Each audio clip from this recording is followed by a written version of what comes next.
আসসালামু আলাইকুম সুপ্রিয় বোর্ড চ্যালেঞ্জ কৃত শিক্ষার্থী বন্ধুরা। বন্ধুরা, আজকে কিন্তু তোমাদের রেজাল্ট দিয়েছে। তোমরা যারা আমাদের ফেসবুক পেজটাতে মেসেজ করতেছো, অধিক পরিমাণে কিন্তু মেসেজ আসছে। তোমাদের রেজাল্ট কিন্তু আমরা অনেকেরটা বের করে দিয়েছি, অনেকেরটা বের করতে পারছি না, কারণ তোমাদের রেজাল্টটা পরিবর্তন হয় নাই। তোমাদের বলা সত্ত্বেও তোমরা বারবার মেসেজ দিচ্ছ। তোমাদের কাছে রিকোয়েস্ট থাকবে, তোমরা বেসিক স্টুডেন্ট ফেসবুক পেজটা যেখানে আছে সেখানে কিন্তু তোমাদের পিডিএফ ফাইলগুলো আছে। আমরা তোমাদের দেখিয়ে দিয়েছি, তোমাদের রেজাল্টটা পরিবর্তন হয় নাই। তবুও তোমাদের যদি সন্দেহ থাকে তাহলে তোমরা বেসিক স্টুডেন্ট ফেসবুক পেজ আছে, তোমাদের সকল মাদ্রাসা হোক, তারপর তোমাদের কারিগরি শিক্ষা বোর্ডের এবং তোমাদের সকল শিক্ষা বোর্ডের রেজাল্ট কিন্তু পিডিএফ আকারে দেওয়া আছে। আমরা তোমাদের অনেকেই রোল নাম্বার, রেজিস্ট্রেশন নাম্বার পাঠিয়ে দিয়েছো, তোমাদের এটা চেক করে দিয়েছি।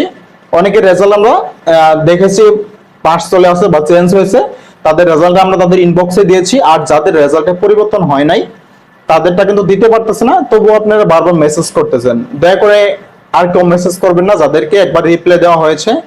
আপনারা একটু নিজেরাই খুঁজে দেখেন, যেহেতু অনেকেই মেসেজ করতেছে, আমার একার পক্ষে সবার রিপ্লাই দেওয়া সম্ভব হচ্ছে না। আপনারা যাদের রেজাল্ট পরিবর্তন হয়নি, তারা যাদের সার্চ দিলে বের হচ্ছে না, তারা ফাইলটা একটু দেখেন, আপনারা ঘুরে দেখেন।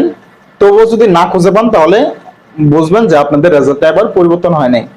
আপনাদের মন খারাপ করার কিছু নেই, হয়তোবা এর চেয়েও ভালো রেজাল্ট করবেন ইনশাল্লাহ পরবর্তী বছর।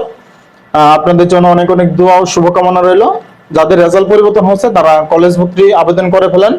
আর যারা পাস থেকে সরাসরি ফেল থেকে যারা পাস করেছেন তাদের কিন্তু 13 এবং 14 তারিখে কলেজ ভর্তি শুরু হবে। আর যারা ফেল করেছেন তারা ইনশাল্লাহ পরবর্তী বছর প্রিপারেশন নেন। করার কিছু নাই, সবার তো আর পাস চলে আসবে না, কিছু শিক্ষার্থী ফেল অবশ্যই চলে আসবে। বন্ধুরা, যারা পেজে মেসেজ করতেছেন আর দয়া করে মেসেজ দিয়েন না, কারণ আমাদের একার পক্ষে এই মেসেজের রিপ্লাই গুলো দেওয়া সম্ভব হচ্ছে না।